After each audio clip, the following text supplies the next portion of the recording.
didiskusikan. Jadi saya mengetahui persis kira-kira bagian mana yang perlu kita tekankan begitu ya untuk didiskusikan lebih lanjut. Nah, bagian yang kedua adalah PBJ dalam keadaan darurat. Nah, ini tidak ada kaitannya dengan penanganan COVID-19, pengadaan biasa yang terdampak begitu ya. Pengadaan biasa yang akan dilakukan atau sedang dilakukan proses pemilihannya kontrak begitu ya, yang terpengaruh oleh keadaan darurat ini. Jadi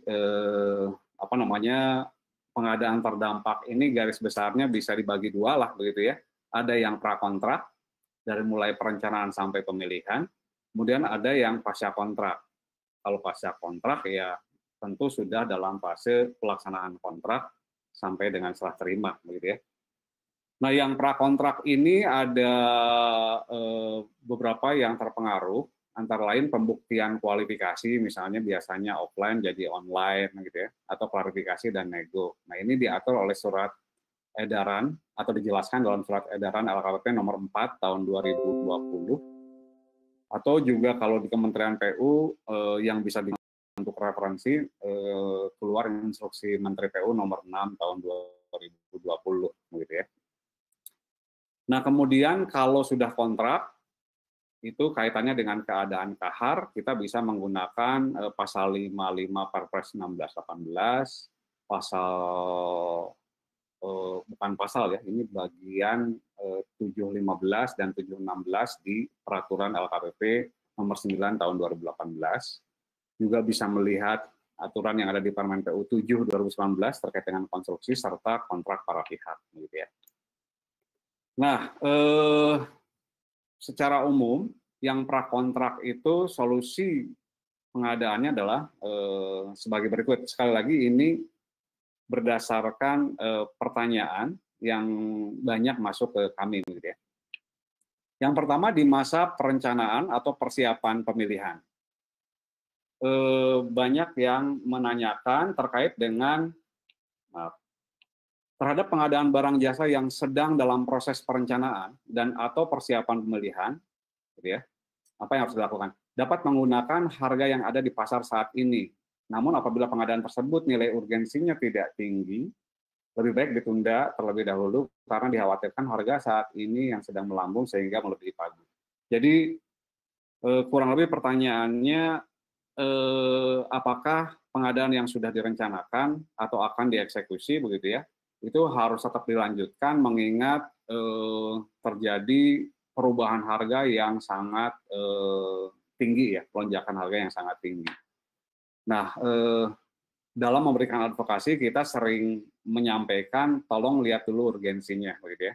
Apalagi sekarang kita perlu memperhatikan fokus kegiatan kita pada kegiatan yang ada kaitannya dengan pencegahan COVID atau penanganan COVID-19 begitu ya.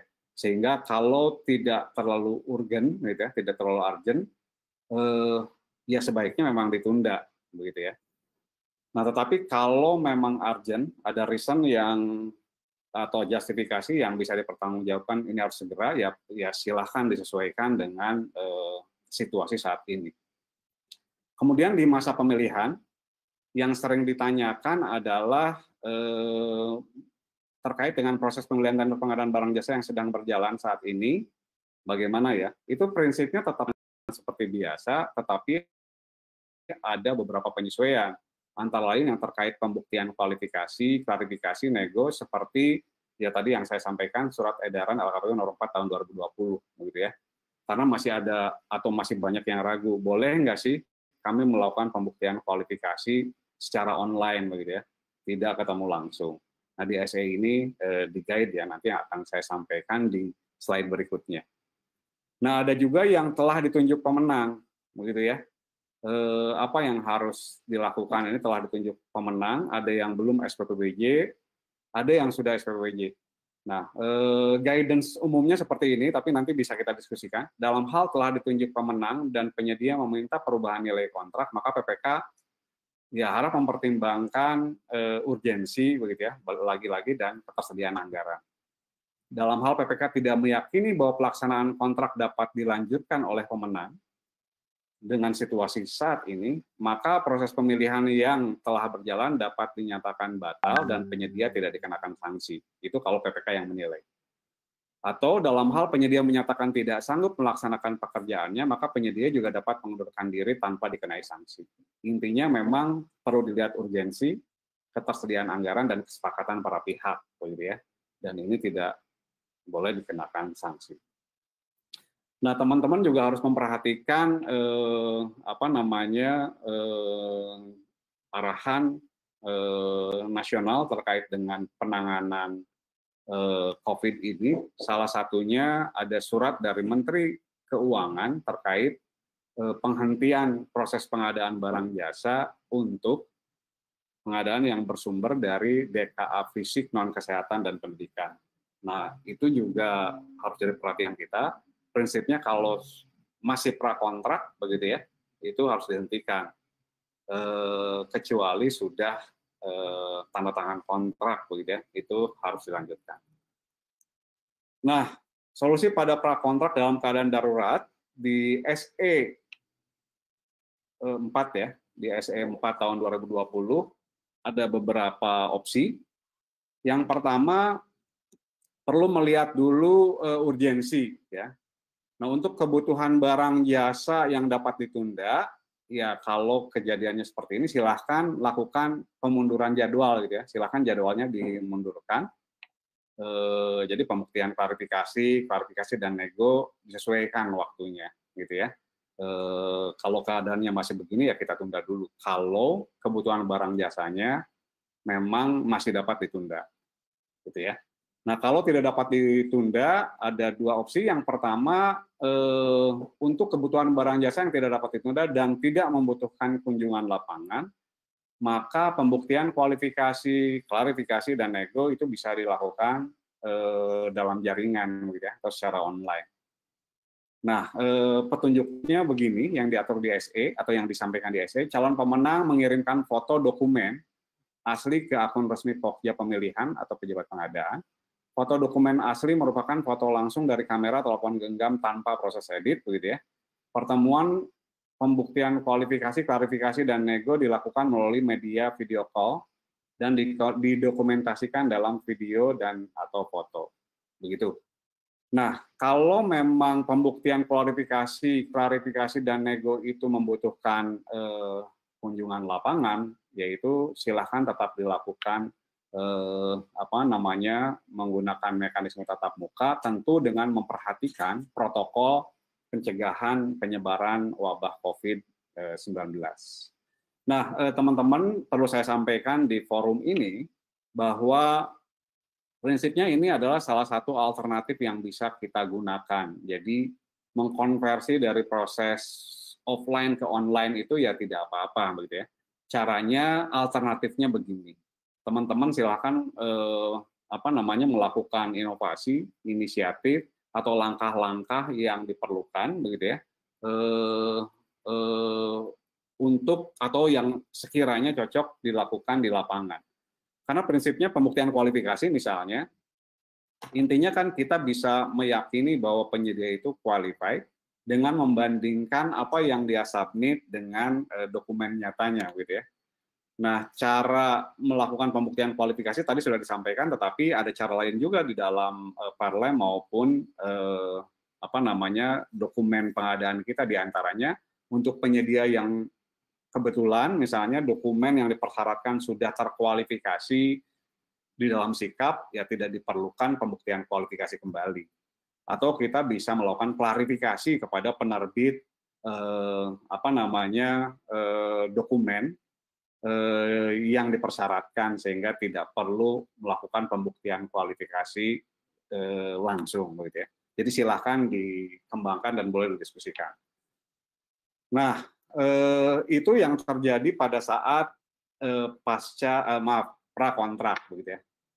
Lalu bagaimana kalau pasca kontrak? Nah, beberapa pengantar perlu saya sampaikan. Slide ini juga dibuat oleh LKPP ya, khususnya teman-teman Direktorat Pengembangan Kebijakan, Strategi dan Kebijakan Umum. Di slide itu disebutkan bahwa wabah COVID-19 ini termasuk keadaan kahar, gitu ya. Karena secara definisi keadaan kahar adalah suatu keadaan yang terjadi di luar kehendak para pihak dalam kontrak dan tidak dapat diperkirakan sebelumnya, sehingga kewajiban yang ditentukan dalam kontrak menjadi tidak dapat dipenuhi, begitu ya. Nah, dampak wabah COVID-19 pada pelaksanaan kontrak ini antara lain disebabkan tenaga kerja di karantina, pasokan barang material terhambat atau berhenti, gitu ya, lokasi kerja ditutup, ya sarana transportasi juga dibatasi dan seterusnya. Itu kan akan mempengaruhi pelaksanaan kontrak. Nah, opsi apa saja yang bisa kita pilih sebetulnya berdasarkan Perlem 9 tahun 2018 ada 3 opsi, gitu ya. Yang pertama kontrak dihentikan permanen, istilah gitu ya. Kontrak dihentikan sementara, postpone, atau kontrak dilanjutkan, gitu ya. Jadi 3 pilihan. Nah, apabila yang dipilih kontrak dihentikan secara permanen, maka dilakukan perhitungan bersama hasil pekerjaan atau hasil audit sebelum pekerjaan dibayarkan. Jadi prinsipnya pekerjaan yang dideliver itu bisa dibayar tentu dengan perhitungan bersama atau audit sebelum dibayar. Kemudian penyedia tidak dikenakan sanksi atas penghentian kontrak ini, gitu ya. Yang opsi yang kedua adalah kontrak dihentikan sementara. Jadi dihentikan dulu sampai kondisi kondusif, begitu ya, baru diteruskan.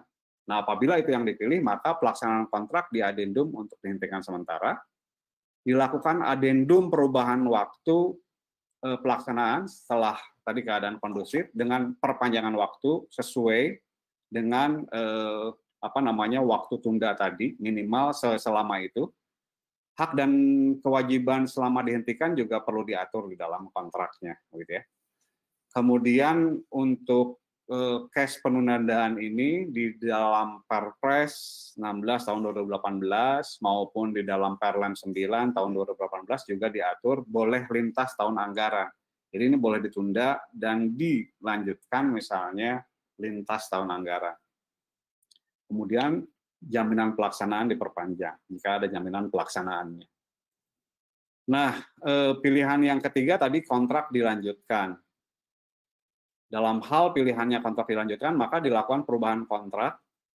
Ya, jangan lupa juga harus dipastikan tersedia anggaran, karena konsekuensinya perubahan kontrak untuk melanjutkan pekerjaan dalam keadaan kahar itu biasanya memang perlu perubahan nilai, begitu ya, atau perubahan nilai kontrak. PPK melakukan permintaan perintah tertulis pada penyedia untuk melanjutkan, kemudian PPK berhak ini penyedia ya, harusnya penyedia berhak untuk mendapat penggantian biaya yang wajar sesuai yang telah dikeluarkan dalam masa kahar. Yaitu kira-kira pilihan yang bisa menjadi alternatif, menjadi opsi bagi Bapak Ibu apabila berhadapan dengan kontrak yang sedang berjalan. Sekali lagi, kontrak dihentikan secara permanen, dihentikan sementara, atau kontrak tetap dilanjutkan, gitu ya, dengan rincian sebagai mana tadi saya sebutkan. Itu bagian penjelasan saya terkait 2 hal atau 2 bagian yang tadi saya sebutkan di depan, begitu ya, sudah saya sampaikan. Ini hanya lampiran-lampiran yang mungkin jadi catatan kita sedikit, begitu ya. Yang pertama